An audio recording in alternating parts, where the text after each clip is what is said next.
சாணக்கியாவின் உரை வீச்சு அண்டர்ஸ்டாண்டிங் அம்பேத்கர் மா வெங்கடேசன் பேசுகிறார். ஏப்ரல் 12 சனிக்கிழமை இரவு 7 மணிக்கு கிருஷ்ண கானசபா மெயின் ஹால், டி நகர், சென்னை. அனைவரும் வருக. அனுமதி இலவசம். அமெரிக்கா, இங்கிலாந்து, ஐரோப்பிய ஒன்றியம் ஆகியவற்றுடன் தடையற்ற வர்த்தக ஒப்பந்தத்தை இறுதி செய்வதில் இந்தியா மிக தீவிரமாக உள்ளதாக வெளியுறவு அமைச்சர் ஜெய்சங்கர் தெரிவித்துள்ளார். டெல்லியில் நடைபெற்ற இந்தியாவின் வருடாந்திர உலகளாவிய தொழில்நுட்ப உச்சி மாநாட்டில் பேசிய ஜெய்சங்கர், உலக நாடுகளுடனான அணுகுமுறையை அமெரிக்கா மாற்றியிருப்பது ஒவ்வொரு துறையிலும் விளைவுகளை ஏற்படுத்துகிறது.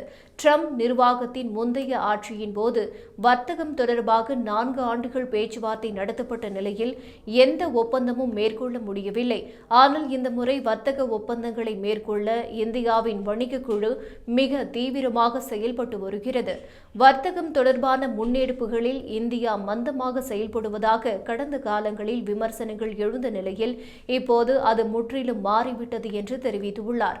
மேலும் மேற்கத்திய பொருளாதாரங்களுடன் தடையற்ற வர்த்தக ஒப்பந்தங்களை மேற்கொள்வதால் இந்தியாவின் பொருளாதாரம் வளர்ச்சி அடையும் என்றும், அமெரிக்கா, ஐரோப்பிய ஒன்றியம் மற்றும் இங்கிலாந்து ஆகிய நாடுகளுடனான தடையற்ற வர்த்தக ஒப்பந்தங்களை இறுதி செய்வதில் இந்தியா தயாராக உள்ளது என்றும் ஜெய்சங்கர் கூறினார்.